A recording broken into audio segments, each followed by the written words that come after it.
This is the Detroit Sports Podcast Network. Oh my God!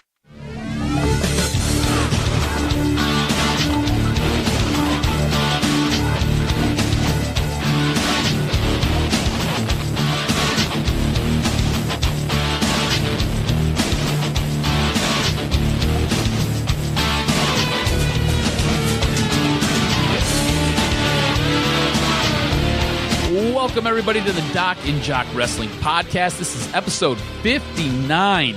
Today's episode, a lot going on. Tons of news and notes, more than what I have on my rundown. I've got them on my phone. That's how many news and notes I've got going on here. Vince McMahon spending tons of cash, but why? We'll tell you. Roman Reigns sighting? Yes. And this guy, this legend, may be coming back to the WWE. Of course, we'll review both Raw and SmackDown, and doing it with me, he is my co-host. He's my tag team partner. He is the Doc, John Macaroon. What's up, cuz?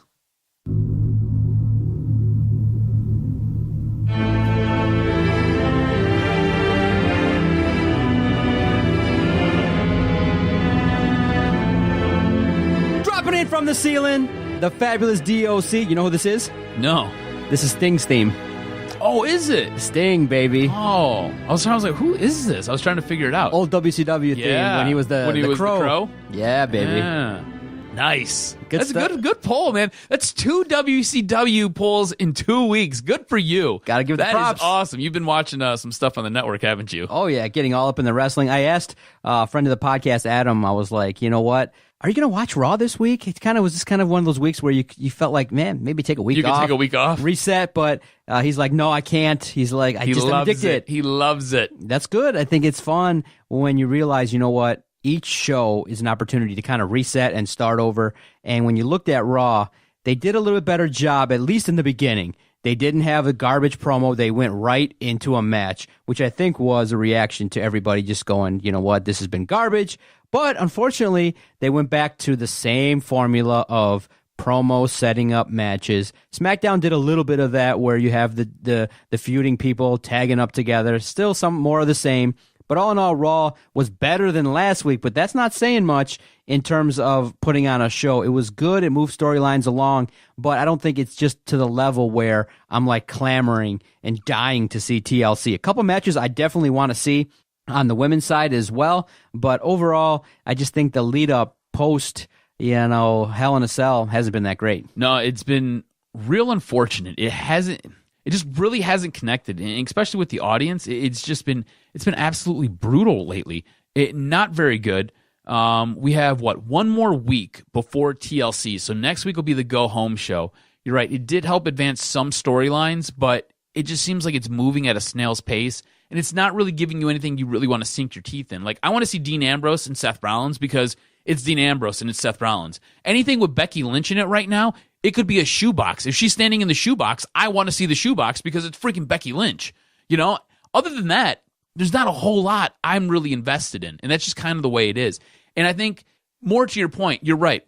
Raw did kind of get it right because it went right into a match, but again, kind of a slow, crappy first hour. It wasn't really great. It didn't really pick up until Drew McIntyre, who was getting honored by Baron Corbin, until that whole thing took place. And Drew was great, as per usual. Drew McIntyre is exceptional right now. One of the best things on Monday Night Raw. He's getting honored. Dolph Ziggler comes down, interrupts the ceremony, asking about what's happened with their relationship. They had an alliance. Dolph brought him to Raw. They were supposed to be this tag team unit. What's going on here? And Drew basically puts him in his place and is like, look, man, I used you. All right? I'm the calling card here. I'm the stud. I'm number one, not you.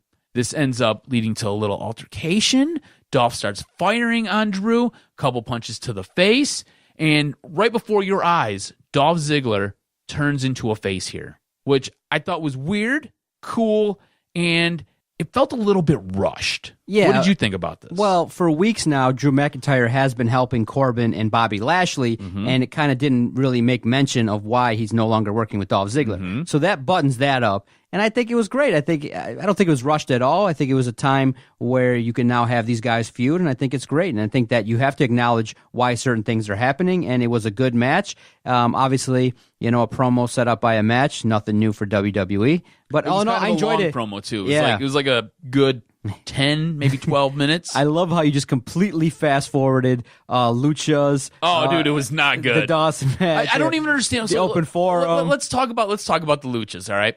So I don't even understand what is going on with their matches. So they're supposed to be the face and not the heel. Yet Lucha House Party, no respect from the Jock. All three of their guys get to compete in a singles match.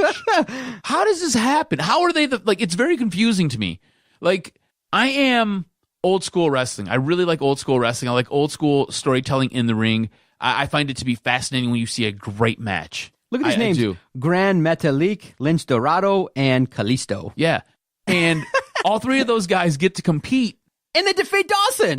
Against one guy. Makes no sense.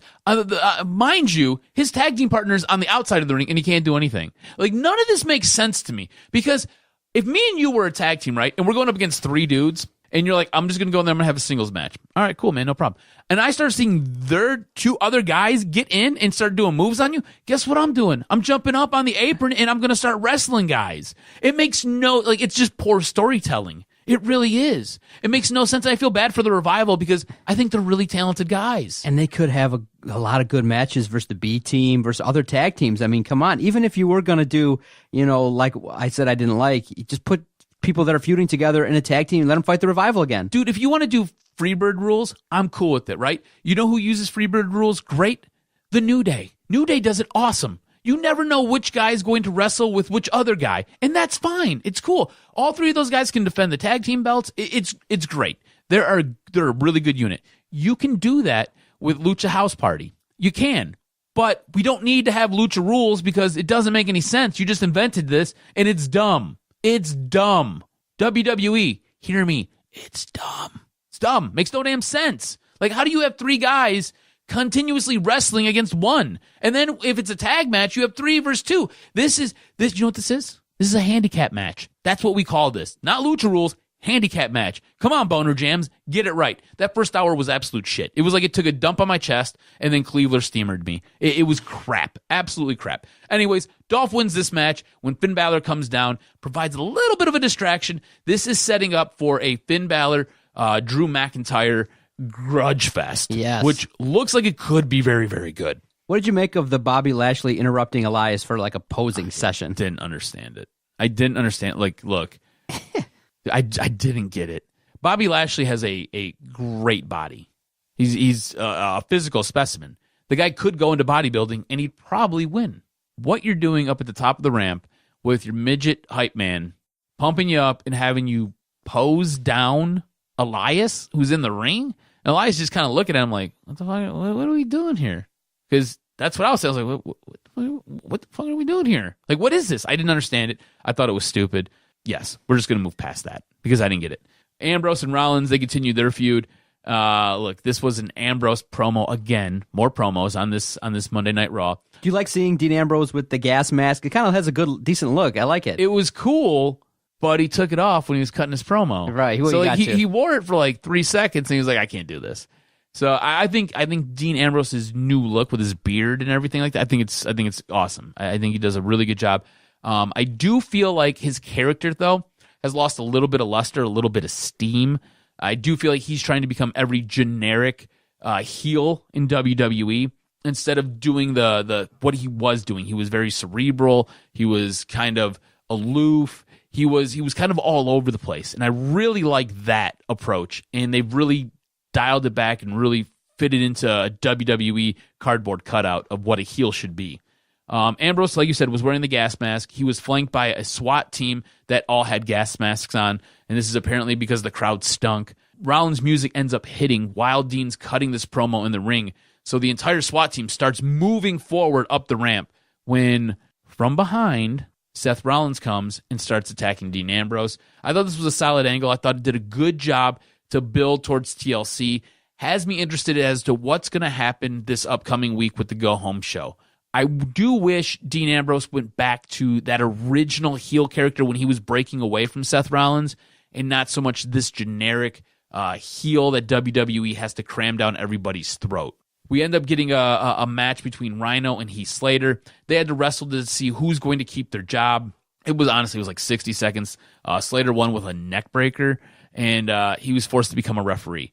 I don't know what the point of this was. Apparently, this was Rhino's retirement match.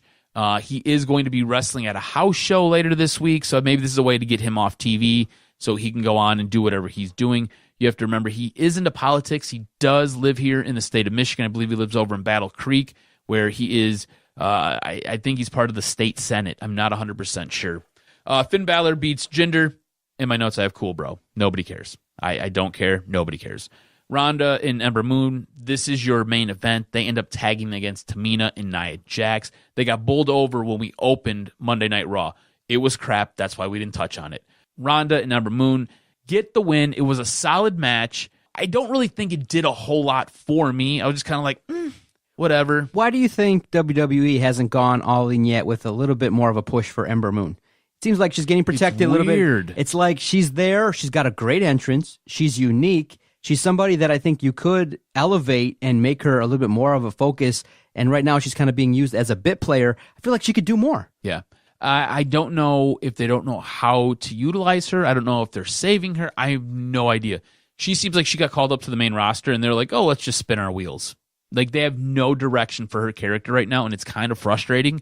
She's good in the ring. She's very good in the ring. And she cuts a decent promo, and she's got a good look and a good entrance. Why they're not doing more with her, it beats me. But welcome to WWE, where half the guys who get called up from NXT who are super over come up and flounder. Finn Balor, Allah. Raw was okay, nothing special. If you missed it, good for you. Save yourself 3 hours and the headache of watching it. It's not a big deal. SmackDown, on the other hand, we opened with the women's TLC contract signing. Again, I told you before, if Becky Lynch was standing in a shoebox, I would watch the shit out of that shoebox because Becky Lynch is in it. So you've got Becky Lynch, you've got Charlotte, you've got Asuka all standing in the ring because they all got called down to sign their contracts. They start bickering back and forth. Becky cuts a decent promo. At this point, she's got to come up with some new material. It is all starting to kind of sound the same. But she ends up leaving. She's like, I'm out this. I don't need this. I'm done. Whatever. Let these two jabrones figure it out. Charlotte and Asuka start bickering back and forth. Asuka needs to get better on the mic. Her yelling is not good. I don't need her screaming in the microphone. We can all hear you. It's a microphone. Understand how these things work. It's okay.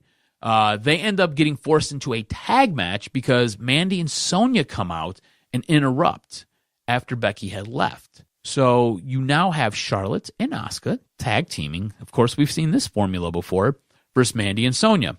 You weren't really sure who was going to turn on who here. It's what I think the little nuance was, because Mandy and Sonya have had some beef lately.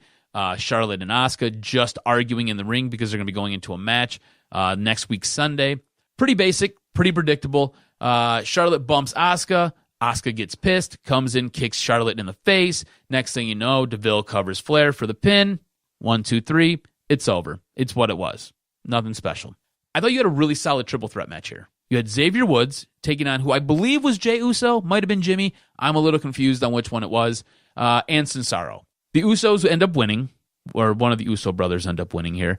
It was a really good match. This was all over the place, right? Xavier Woods and we're going to go with Jey Uso end up teaming up to kind of put Cesaro in his place at certain points, and then they would go back and forth. It was a lot of high spots. I thought this was a really, really good match. It ended with a super kick from Jey Uso on Cesaro, ends up getting the pin. I was surprised by that. I thought Xavier was going to get the win. Turns out it was Jey Uso. The Usos are so over right now, too. As far as tag teams go, they need to get a little bit of a bigger push here. I thought this was a really, really good match. Next, we have The Miz and Daniel Bryan.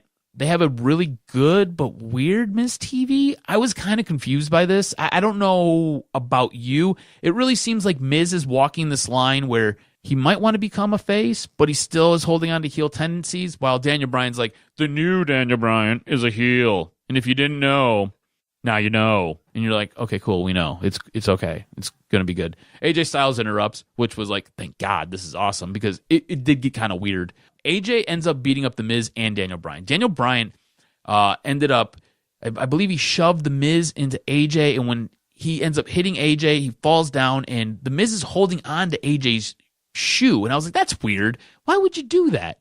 You're not necessarily a heel right now. Are you still a heel? Not really sure what you are. And you got pushed into AJ. Like, are you and Daniel Bryan now buddies? What's going on here? I was kind of confused by the whole thing. In the end, The Miz hits the skull-crushing finale on AJ. Again, kind of a strange segment. I'm not really sure. What'd you make of all of this? See, I always think that whenever you got The Miz and you got Daniel Bryan, AJ Styles, I'm invested, I'm paying attention. Yes, because they're three big names. Exactly. Awesome. And so I feel like the intended purpose was to push over Daniel Bryan as a heel, and that was the purpose because you kind of had a situation backstage where Miz was talking to Shane McMahon again and kind of wondering why he's going out there talking to The Miz and things like that. So that's continuing their, storyline of what they're going to do going forward. It was great that it was great to see Miz going, I'm 2/3 of the team and you're doing your 1/3, and why am I going out there to interview Daniel Bryan and things like that? And the intended purpose was to get some more information. And it seems like right now the storyline is what's going on with Daniel Bryan? Why is he acting this way? But we know, he's a heel. He's a heel. He looks like a hobo. But they want to kind of know more. Why is he acting like this? And then having AJ Styles be aggressive is great. But I was a little bit excited too to see, Randy Orton versus Jeff Hardy because I thought another beatdown was on its way. Yeah, I thought so too. Instead, you got Jeff Hardy controlling most of this match until Samoa Joe pops up on the Titantron. Yep. He's in a bar and he makes references to Jeff Hardy's drinking addictions again. So very real and very distasteful. This is enough of a distraction for Randy Orton to come in and hit an RKO out of nowhere, like legitimately out of nowhere. In the end, Joe then cuts a PSA on moderation and drinking, which I thought was great. I thought that was kind of the highlight of this entire segment. Exactly. With Samoa Joe telling you, like, look, guys, you want to go booze with your buddies, make sure you get an Uber. Make sure you call somebody to take you home and do it. Do it all in moderation. I thought it was good. Your main event, that's picking up after that AJ Styles and Miz beatdown. I thought it was a good match. Like, AJ Styles is a stud. Miz is a stud. Daniel Bryan, stud. You've already talked about how good these guys are, right? So you've got three studs involved in this match in some way. AJ Styles ends up winning as he's celebrating. The new hobo-inspired new Daniel Bryan comes in and chops block AJ's leg. And then he takes him, drags him over to the ring corner and starts slamming his knee into the ring corner, to the ring post. And this incapacitates AJ. Daniel Bryan then continues to beat down and destroys AJ and then tells the crowd who booed him that they're all fickle. They're all fickle. Fickle. Everybody's fickle. Exactly. And he then relocks the heel lock in on AJ. And then we fade to black. Heels doing heel things was how the show ended. Here's the deal. We all know Daniel Bryan's a heel. We don't have to keep jamming this down our throat. What are we doing here? I didn't understand any of this. The whole thing with The Miz, with AJ, with Daniel Bryan, I didn't get it. It seemed like, hey guys, if you didn't know, we're going to make sure it's abundantly clear for you. Okay, cool. We got the memo last week. We know. It's okay. And Daniel Bryan's new promo style, it's like weird and it's rambly and it just kind of, he talks in circles. I don't get it. It doesn't really work for me. Well, I thought the intended, purpose of the main event was to establish Daniel Bryan as a vicious heel. Is that not what that was? Not just one that's just going to show up. I'm glad you picked up on that because I sure as hell didn't. I watched it and I was sitting there scratching my head and my ass like, what are we doing? Yeah, there's a situation in which you realize, okay, Daniel Bryan's a heel. What kind of way in which this heel is going to be portrayed? And a guy like that was so positive, so connected to the fans, you got to kind of play it off where he's the total opposite, which is at the extreme end, a guy that's vicious, that doesn't care about the rules. Do you remember what Miz, when he cut a promo on Daniel Bryan, said? You're not good enough to win. You're not willing to go as far as it takes to win. Right. And I remember that. Yeah, that can be that's what they're building off of. Yeah, the kickoff of this new character. Like, you know what? I am willing, and I am a badass mofo. I get that. But it's not believable. It's hard with Daniel Bryan and his stature, right? It really, really is. I mean, again, like I said, his look has changed. He looks like he climbed out of the back of a moving train, and he's been living there for 3 weeks and hasn't showered. Okay? I mean, that's his new look. And it's cool. It's what it is. The way he talks like he's also a homeless man who hasn't ate in 3 weeks. So, I mean, it's all working. If you want to be the homeless guy who lives on the train, cool, bro. It's working for you. Otherwise, I just don't get it. To me, SmackDown was much better than Raw, though. It was more concise. I think it was better put together. I won't say I was necessarily invested in the whole 2 hours, but some of the matches I did get and some of the promos I got, I was much more invested in than I was with Raw. How about you? I agree. SmackDown, more concise, a little bit more interest in terms of the women, definitely with Asuka. Whenever the man shows up, you're intrigued. And Love it was Becky Lynch. It's just a great segment, great promos. And I enjoyed SmackDown all the way through. I feel like the characters are doing their job. And like I said, with the time used, you have an opportunity to see a lot of angles and storylines develop. With Raw, it just seems like they're playing catch-up, trying to establish these guys, whereas on SmackDown, they're already established, so they can do a little bit more, take more chances, have a little bit better engagement with the audience, and it's just always a good thing. I think if I ever seen Becky Lynch in real life, I would fangirl out, and I'd probably pass out. I love Becky Lynch so much. Like, I loved her before, and now, like, I'm so invested in her character, and I'm so invested in her. And little side note, it's going to sound a little creepy, but I find it super hot when she grabs the mic and she's about to talk and she does this whole little like lick lip thing. Like, watch for it next week. Watch it. It's smoking hot. Kind of gets me there, but not really. If you got 10 minutes and you didn't watch Raw or SmackDown, what's Jock's match of the week? I'm going to say watch. Now, the AJ Styles and the Miz match was very good. The whole segment was weird, but it was good. I'm going to say watch that triple threat match between Xavier Woods, Jey Uso, and Cesaro. That match had me hooked from beginning to end. I thought it was exceptional. If you have 10 minutes, check that one out. By the way, SmackDown now has a 10-point lead on Raw. 36.5 to 26.5. That's how good SmackDown has been lately. Crazy. Want some news and notes? Hit me with this week's professional wrestling news and notes. All right, so Chris Jericho may be headed to Impact. This week, Jericho tweeted about having dinner with Don Callis, who's his boy, Scott D'Amore, who is part of the creative and heads over at Impact, and Ed Nordholm, who is the big dog at Impact. So watch for that. Aleister Black may be called up around the Royal Rumble. Now, Aleister Black is a big name in NXT. He's a stud in the ring. It's also being reported that Black and Zelina Vega had a private ceremony and got married this weekend. Oh. I didn't even know they were dating, but good for him because she's hot. Indie promoters are pissed off, and it's being reported that WWE is tampering with indie stars and their contracts in an attempt to sign everybody, trying to squash out all of the competition. Hulk Hogan is on the verge of signing a new contract with WWE. This is amid the controversy of his bedroom video where he used the N-word among other horrid things. So watch out for Hulk Hogan coming back to WWE. Roman Reigns is supposed to be participating in WWE's tribute to the troops. Remember, Roman Reigns is battling leukemia, so this is kind of weird that he's getting called in for this. As far as WWE and SmackDown transitioning over to Fox, so the rumor is Fox wants to keep this much more sports-orientated. They want to cut out a lot of the promos. They want to cut out a lot of the, kind of entertaining garbage. The weird stuff that you're not really all that into. They want it to be more match, like a house show. More believable. Almost like NXT. Very much like NXT. So they want to keep the brand split in place. They don't want Raw wrestlers showing up on SmackDown and SmackDown wrestlers showing up on Raw because they feel like they are then cross-promoting. Remember, Fox, this is going to go up on FS1, I believe, as well as your local Fox provider. USA is owned by NBC, so there's a little bit of hey, we're not going to televise and advertise for those clowns over there type of deal going on here.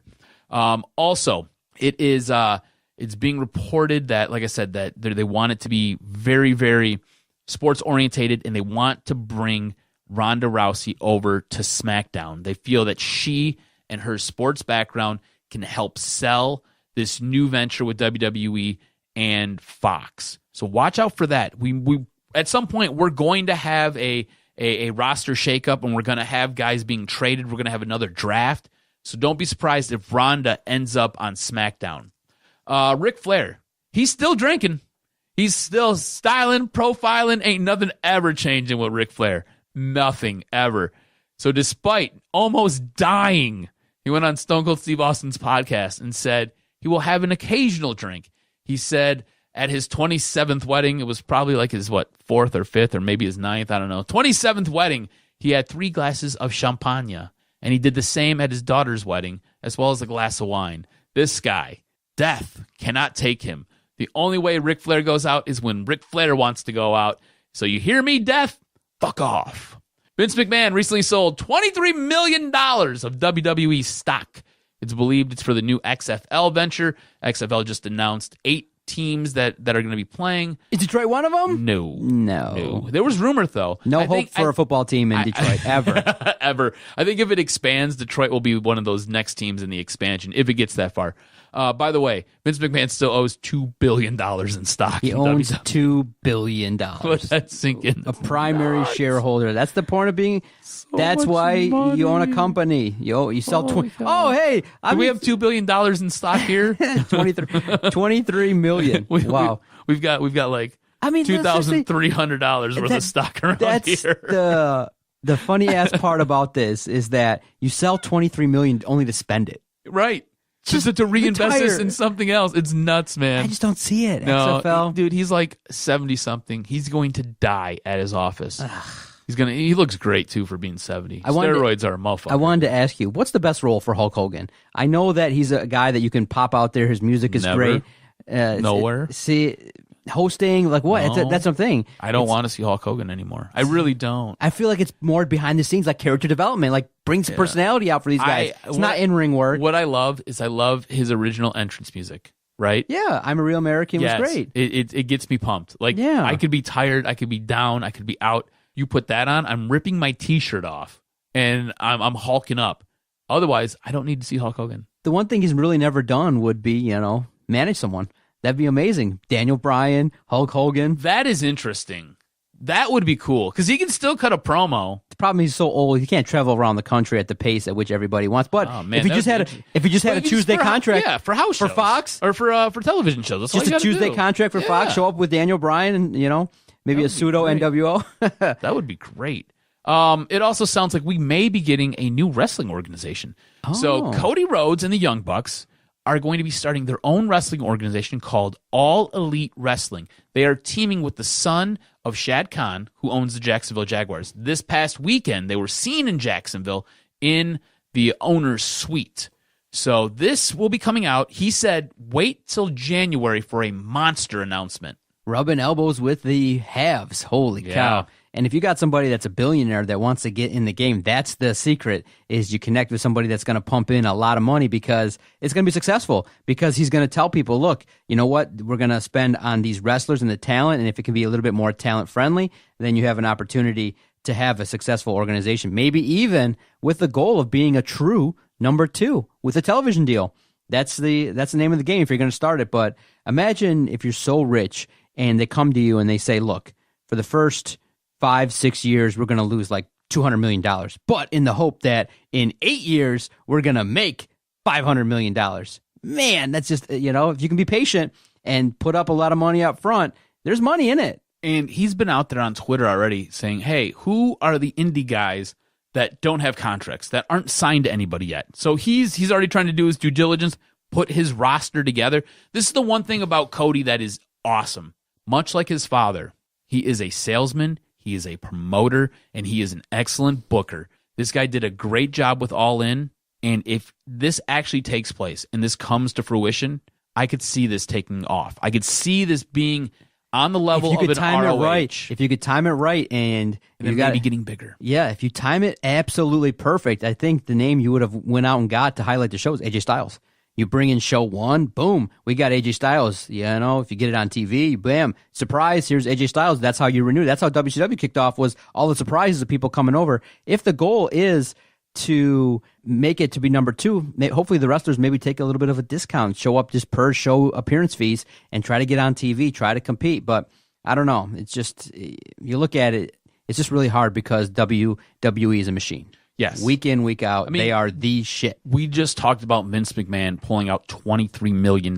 He still owns $2 billion. The plan would have to be... That's just him. That's not counting what Shane owns. That's not counting what Stephanie owns. That's not counting what Linda owns. That's not counting what Paul owns. And Paul can do it. Close down ROH, close down TNA. He's trying to sign everybody to sign do everybody. That. That's what you got to do. It's so weird. And then get on TV. Over in the UK, it's getting even worse. So they started that NXT UK, and when they signed all these indie wrestlers, mind you, these guys, they're not putting on shows like they do here every... What is it like? They'll sit there and they'll go record like 8 weeks worth of TV in 6 weeks, and then they're off for a couple weeks and they're working at the Performance Center. Over in the UK, it's not like that. They'll record a couple shows here and there, and that's kind of it. That whole thing was put together to stop World of Sport, and to kind of pull some of the guys off the market so World of Sport couldn't get their thing going on.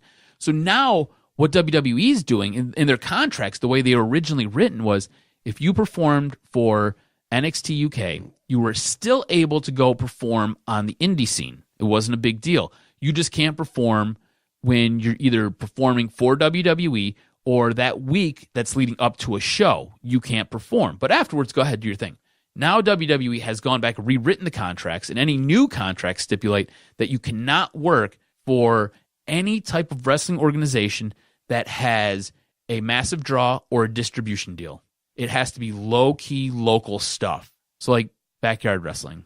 It's nuts. They are trying to buy up all the talent and stop indie wrestling. It's crazy. WWE, for as good as it is, it's also the devil when it comes to wrestling. And it's just because Vince hates competition. But the thing is, his show was the best, was the absolute best it's ever been when he was getting his ass kicked for 83 straight weeks. His show was amazing. And it sucks balls now. We just sat here and we talked about wrestling for 30 minutes? And we were both disappointed with the product that we got this week. It's horrible. There was more entertainment and you got more out of us in the news and notes segment than you did out of the actual show, which tells you what the product is right now. It's shit. Thank you for another great podcast recording. Doc and Jock's Wrestling Podcast airs every single Friday. You can follow us on Twitter at Detroit Podcast. Follow Adam at AdamRSTROZ. If you want, leave a voicemail, 248-579-8686. Any show, any news, anything in the world of wrestling, definitely let us know. Follow us, tweet us. We definitely love the engagement. Thanks, everybody. We look forward to next Friday. See everybody. You've just listened to the latest edition of the Doc and Jock Wrestling Podcast.